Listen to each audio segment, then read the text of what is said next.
nome do Pai, do Filho e do Espírito Santo. Amém. Ave Maria, cheia de graça, o Senhor é convosco, bendita sois vós entre as mulheres, bendito é o fruto do vosso ventre, Jesus.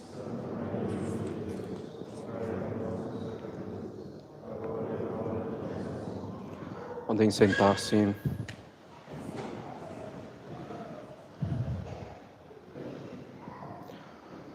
Então nós teremos hoje o quinto dia da novena de Natal, rezada aqui na capela às 6h30 da tarde. Então, diante do Santíssimo exposto, terço, novena e bênção do Santíssimo. A programação, exata, precisa, dos dias 24 e 25, então será divulgada durante a semana.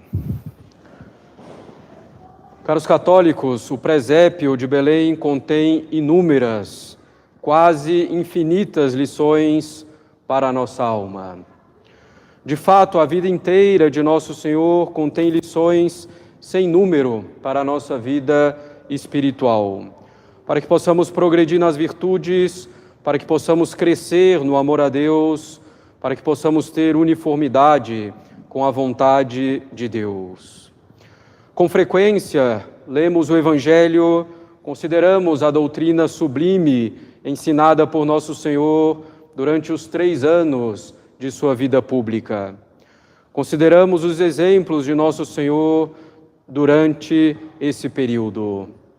Os sermões, os livros tratam abundantemente desse período da vida de Nosso Senhor e, claro, temos de aderir aos seus ensinamentos, temos de praticar o que nos ensinou, seguir seu exemplo. E devemos fazer tudo isso com o auxílio necessário de sua graça. Porém, caros católicos, 30 dos 33 anos da vida de Nosso Senhor foram de uma vida comum em uma singela casa de Nazaré, no ateliê de carpintaria, durante anos, rodeado por São José e Nossa Senhora, e depois da morte do patriarca, somente por Nossa Senhora. A dependência do menino Jesus com relação a São José e a Nossa Senhora no nascimento no estábulo em Belém, na fuga para o Egito, no retorno a Nazaré, nos primeiros anos de sua vida, evidentemente, dependência voluntária da parte do menino Deus. Mas foram 30 anos nessa vida cotidiana. Temos então que parar e pensar um pouco sobre isso, pois Deus, com sua infinita sabedoria e amável providência, não faz nada de modo supérfluo, não faz nada que não tenha proveito e proveito grande para a nossa alma. Nada há na vida de Jesus que seja irrelevante para a nossa alma. De tudo na vida dele podemos e devemos tirar proveito. Do estábulo aos 30 anos, a vida de Jesus tem para nós grandes lições. Evidentemente, muitas lições já foram tiradas pelos padres da Igreja, pelos teólogos, pelos exegetas católicos, a partir dos episódios da infância de Cristo narrados no Evangelho. A humildade, o abandono à vontade de Deus no nascimento, na fuga para o Egito, a obediência imediata e exata à vontade de Deus por parte de São José e de Maria Santíssima e tantas outras lições. Mas há também lições desses 30 anos de vida de Nosso Senhor e que não são mencionados no Evangelho. E não se trata aqui absolutamente de buscar conhecer detalhes da vida de Nosso Senhor nesse período em revelações privadas, em geral muito suspeitas na sua autenticidade e no seu conteúdo. Não se trata de buscar conhecer detalhes e minúcias que Deus não quis nos revelar na Sagrada Escritura nem na tradição. Buscar as lições desse período de vida de Nosso Senhor não é buscar com curiosidade conhecer esses detalhes e minúcias. Nessa busca por detalhes e minúcias, procurando fatos extraordinários nesse período de vida escondida, encontraríamos ilusões apenas. Muitos santos, porém, tiraram lições verdadeiras e muito profundas desse período de vida de Nosso Senhor.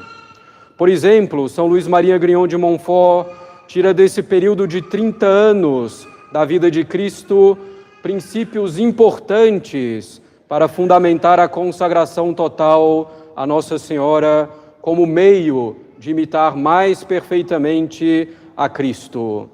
Ele vê, corretamente, claro, nesse período, a submissão do menino Jesus à sua Mãe Santíssima e como isso agradava a Deus. E chega ao ponto de dizer que, em certo sentido, Jesus agradou mais a Deus estando 30 anos submisso a Nossa Senhora do que nos 3 anos de sua vida pública. E como conclusão, tira o santo que devemos fazer o mesmo, reconhecendo-nos como escravos de Maria por amor. Eu gostaria, caros católicos, de tirar hoje então uma lição importante desse período. É de fato o período mais longo da vida de Nosso Senhor. Esse período, simplesmente considerado sem curiosidades, sem revelações privadas, deve conter grandes lições para a nossa alma. Nosso Senhor não viveria a maior parte de sua vida assim, se esse modo de vida não nos ajudasse muitíssimo. A grande lição, penso, que podemos tirar desse período de Nosso Senhor pode surpreender muitos, pois é algo extraordinariamente simples. A grande lição que Nosso Senhor nos dá nesses 30 anos de vida cotidiana em Nazaré é precisamente o fato de que devemos nos santificar em nossa vida simples, em nosso cotidiano. Muitas vezes, quando se fala em santidade, em perfeição, em progresso nas virtudes, em conformidade plena com a vontade de Deus, quando se fala em imitar Nosso Senhor, logo pensamos em coisas grandiosas, coisas visíveis, coisas que chamam a atenção de algum modo. Pensamos em grandes ações com grandes consequências. Pensamos, enfim, em nós mesmos santos como sendo o centro das atenções. Pensamos em ter uma grande influência visível sobre a sociedade, sobre a Igreja. E pensando assim, passamos ao largo do que devemos realmente fazer. E muitas vezes somos enganados com certas cortinas de fumaça que surgem, que nos tiram a atenção, que nos desviam a atenção do que deve ser o principal.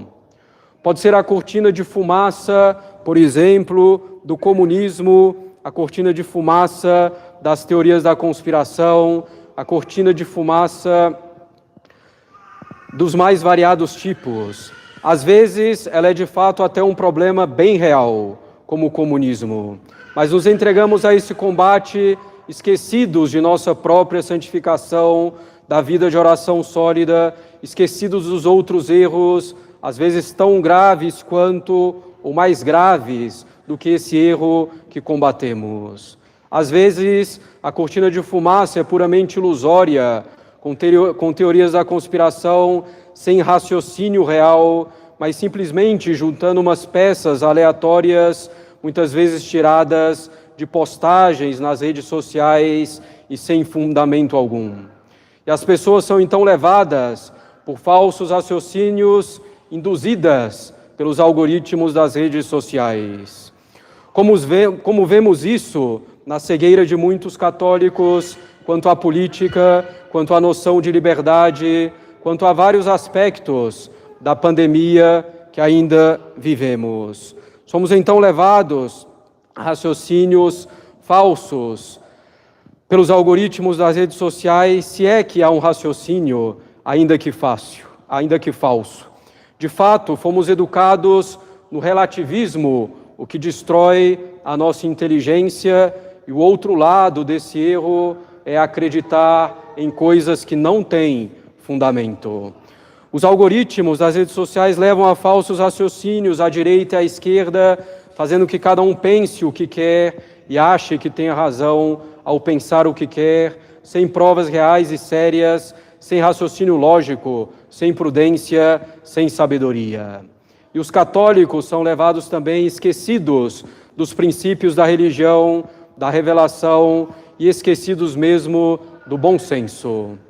E os católicos, achando então que estão combatendo o erro, cooperam no fundo para uma sociedade, para a formação de uma sociedade cada vez mais afastada de Nosso Senhor, pois cada vez mais fundada no erro de um lado ou de outro. Sociedade que é muitas vezes construída a partir da síntese de erros opostos, de extremos errados opostos, à direita e à esquerda.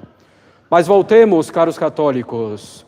Muitas vezes, quando se fala em santidade, em perfeição, em progresso, nas virtudes, quando se fala em conformidade plena com a vontade de Deus, em imitar Nosso Senhor, logo pensamos em coisas grandes, coisas visíveis, coisas que chamam a atenção. Pensamos em grandes ações, com grandes consequências, pensamos em ter uma grande influência visível sobre a sociedade, sobre a Igreja.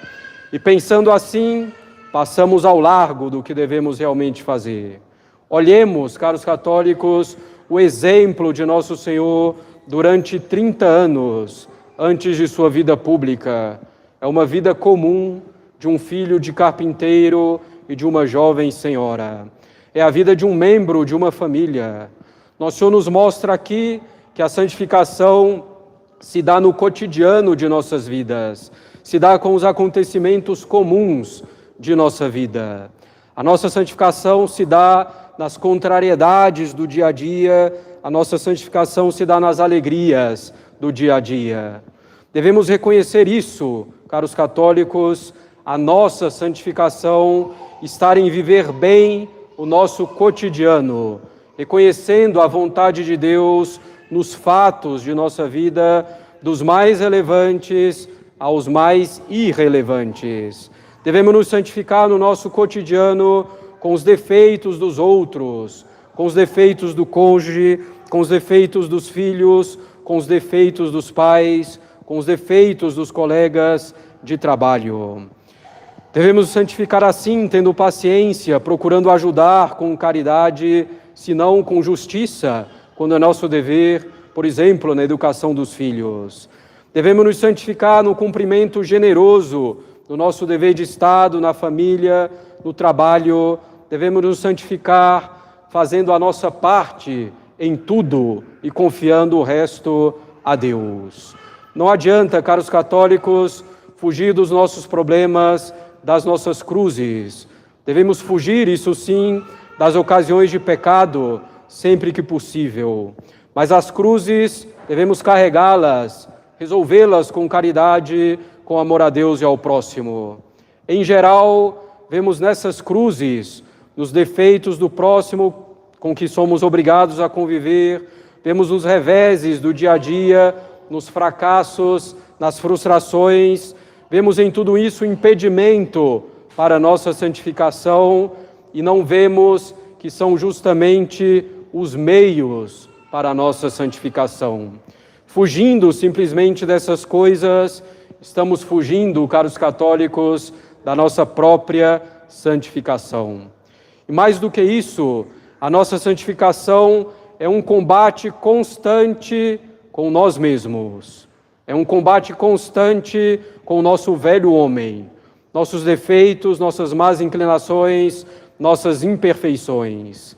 Estamos, caros católicos, constantemente diante de nossos defeitos, de nossas más inclinações, estamos diante de nossas imperfeições, estamos diante, enfim, de nós mesmos. A cada passo, topamos com nossas limitações, com nossos defeitos e ficamos chateados, considerando que são um obstáculo para a nossa santificação e queremos logo nos livrar deles, ou simplesmente passar por cima como se não existissem, para então poder cuidar da nossa santificação. Ora, a nossa santificação é justamente o combate contra esses defeitos, contra essas más inclinações. A nossa santificação é justamente esse combate cotidiano e perpétuo contra o nosso velho homem. é o combate mais árduo que temos que fazer e que, no fundo, não queremos fazer. É mais fácil jogar a culpa no próximo, é mais fácil jogar a culpa na sociedade, é mais fácil esquecer esse combate e nos voltarmos contra um inimigo todo exterior e nos voltarmos para um certo ativismo, ainda que seja virtual. É mais fácil nos voltarmos aos problemas externos, é mais fácil nos preocuparmos com o comunismo, com outros erros, com o fim do mundo, com as teorias da conspiração.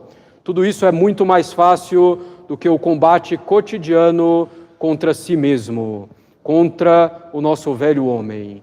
O mais difícil, caros católicos, é, por amor a Deus, queremos mudar realmente o nosso interior.